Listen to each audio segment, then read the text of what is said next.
오늘은 9월 14일 목요일입니다. 어젯밤에 미국의 8월 소비자 물가지수 CPI, 또 근원 CPI가 예상치를 소폭 상회했다고 발표 나왔습니다. 7월부터 오르기 시작한 이 국제 유가, 이 강세, 또 항공요금 또 인상이 됐죠. 그로 인해서 또 자동차 보험료 상승 등이 원인으로 보고 있습니다. 9월에도 국제 유가가 연중 최고치를 경신하는 등의 상승세가 지속이 되면서 에너지발 인플레이션이 전체 인플레이션 불확실성을 유발할 우려가 부각되고 있는 상황입니다. 다만 근원 물가는 기저적으로 둔화세를 보이고 있어서 시장에 안도감을 줬습니다. 미국 노동부 발표에 따르면 8월 미국 소비자 물가지수 CPI 상승률은 전년 동월 대비 3.7%로 나타났습니다. 시장 전망치 3.6%였죠. 소폭 웃돈 데다가 7월 상승률 3.2%였습니다. 그때 대비 상승 속도가 가팔라졌다고 보고 있습니다. 예상보다는 소폭 높지만 감내할 만한 수준이라는 평가 나오고 있습니다. 한때 작년 6월에 9%대까지 넘어갔죠. 이런 상승률에 비하면 정말 많이 낮아진 상태지만 연준이 목표하는 2%에는 아직 도달하지 못한 상태입니다. 그래서 금리를 추가로 올리지는 않더라도 현재의 이 고금리 상태는 계속 한동안 유지할 것이다 라는 예상이 나오고 있습니다. 다만 변동성이 큰 에너지, 식품을 제외한 근원 CPI는 전년 동월 대비 4.3% 올라서 지난 7월 4.7%보다 하락을 하면서 둔화세를 지속해서 시장에 안도감을 줬습니다. 시장 예상치에도 부합하는 수치입니다.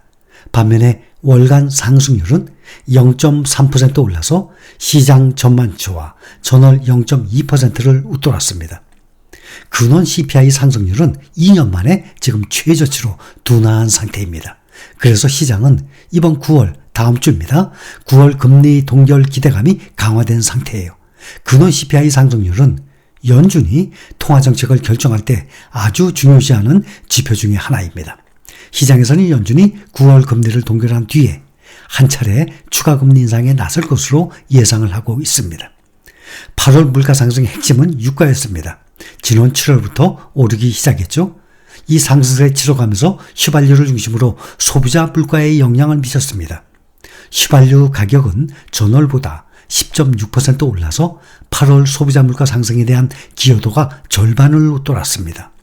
또 주거비도 40개월 연속 상승세를 지속을 하면서 8월 물가 상승에 지속적으로 영향을 줬습니다. 전문가들은 단기간 내에 고물가 상황이 해소되기는 어려울 것이라고 평가하고 있습니다. 시장에서는 9월 금리 동결 의견이 대부분인 가운데 이후 금리 경로에 대해서는 추가 인상이 남았다라는 의견과 금리 인상이 종료되었다라는 의견이 지금 공존하고 있는 상황입니다. 물가가 확실히 불안하긴 하지만 일단 9월까지는 연준의 동결 가능성이 높다고 보고 있습니다. 유가 상승세가 물가에 대한 불안감을 증폭시키고 있지만 가파른 고용 둔화는 근원 물가 압력 해소 효과로 이어질 것이라는 주장도 나옵니다. 노동시장 냉각으로 소비자들이 앞으로 경제적으로 어려워질 수 있으면서 이것은 소비지출 둔화와 물가 상승 둔화를 뒷받침할 수 있습니다. 시장에서는 연준이 9월 회의에서 금리를 동결할 가능성이 93%에서 지금 97%로 더 올라갔습니다. 97%면 거의 다음 주 9월 회의에서 금리를 동결할 것으로 예상을 하고 있는 것 아니겠습니까? 11월 회의까지 금리를 동결할 수 있는 가능성은 60% 보고 있습니다. 0.5% 인상 가능성은 1%로 완전히 줄어들었습니다. 오늘 다우만 떨어졌습니다. 다우 0.2% 하락 34,575. S&P 500 지수 0.12% 상승해서 4,467. 나스닥 종합지수는 0.29% 상승해서 13,813. 필라델피아 반도체 지수는 0.55% 상승 3,560입니다. 오늘 빅테크주도 7종목들 중에서는 시가총액 1위 애플만 하락했습니다. 구글 알파벳은 인력 감축 소식이 전해지면서 1% 이상 올랐고 테슬라도 1.43% 올랐고 엔비디아 1.37%, 마이크로소프트 1.29%, 다들 메타까지 1%대 상승을 했는데 애플만 떨어진 것입니다. 아마존은 2.56% 올라서 2022년 작년 8월 이후 지금 1년 넘었죠. 최고치를 나타내고 있습니다.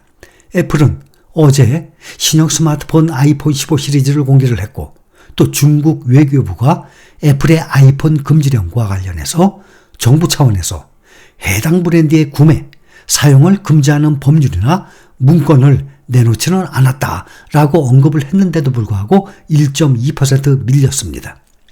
제레미 시겔 와튼스쿨 교수는 올해 미국 증시가 상승세를 이어갈 것으로 전망을 하고 있습니다. 제레미 시겔 교수는 최근 블로그에 기고한 글에서 지금까지 나온 경제 지표들은 미국 경제가 여전히 견조함을 시사하고 있다라면서 이같이 예상을 하고 있습니다.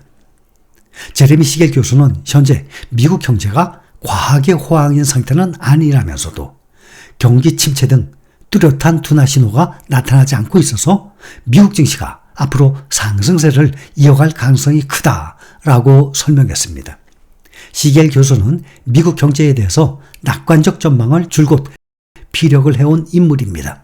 그는 지난해부터 연방준비제도의 공격적 금리 인상에도 미국 경제가 놀랍도록 견조하다라고 진단한 바가 있습니다. 앞서서 그는 미국에서 인플레이션의 위협이 사그라들고 있어서 연준이 조만간 완화적 통화정책에 나설 것이라면서 미국 증시가 강한 지지를 받을 것이라고 예상하고 있습니다. 시겔 교수는 연준이 9월 회의에서 금리를 인상할 가능성이 매우 작고 시장에서는 연준이 11월 회의에서 금리를 올릴 것으로 보지만 개인적으로는 연준이 그럴 이유가 없다고 생각한다라고 내다봤습니다. 올해 들어서 미국 증시, 인공지능 특히 AI 열풍에 힘입어서 강세를 보이고 있죠. 올해 들어서 연초부터 전문가들의 예상외로 상저하고를 깨고 S&P 500 지수 지금 반올림에서 보면 17% 상승 중, 나스닥 종합지수는 S&P 500의 2배예요. 33% 상승 중, 나스닥 100 지수는 그보다 더 높이 41% 상승, 필라델피아 반도체 지수가 가장 많이 올랐습니다. 43%나 상승 중입니다. 현재 9월 14일, 그러면은 지금 현재 8달 지나고 9개월 조금 넘은 상태에서 상당히 많이 오른 상태입니다. 미국 증시의 대표 지수죠. S&P 500 지수. 연초 대비 이렇게 17% 가까이 크게 오르면서 증시 과열 우려가 나오는 가운데 시장의 기대보다 지나치게 고평가된 종목에 대해서 주의를 기울여야 한다라는 분석 또한 나왔습니다.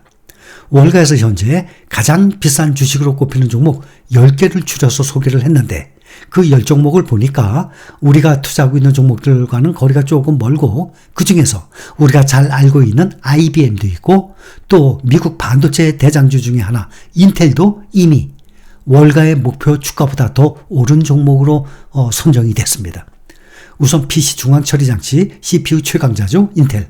애널리스트의 투자 의견 매수 비중이 20%도 안 되는 종목입니다.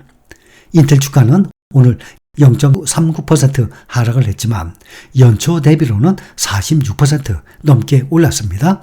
인텔은 지난달 25일부터 이달 7일까지 9거래일 연속 상승을 하면서 2020년 12월 4일 이후 지금 최장기 상승 기록을 세우기도 했습니다. 인텔의 주가는 올해 2분기 실적이 개선된 데다가 미중 간 경쟁의 수혜자로 지목되면서 상승세를 탔습니다. 전문가들은 미중 긴장이 고조가 돼서 세계 최대 바운더리죠. 대만 TSMC에 이상이 생기면 인텔이 반사 이익을 누릴 것으로 보고 있습니다. 전문가들의 눈에는 인텔 주가가 이미 높다는 얘기예요. 인텔은 현재 다우지수에 편입되어 있습니다. 다우지수 30개 종목들 중에서 기술적으로 가장 고평가된 주식 중 하나로 꼽히고 있습니다. 국제유가는 공급 부족 우려의 경고에도 미국 재고가 증가했다는 소식에 하락했습니다. 10월 인도 서부 텍사스랑 원유 가격은 0.36% 하락한 88.52달러 거래를 마쳤고 변동성 지수도 공포지수 VIX 변동성 지수는 5.25% 크게 하락한 13.48의 거래를 마쳤습니다.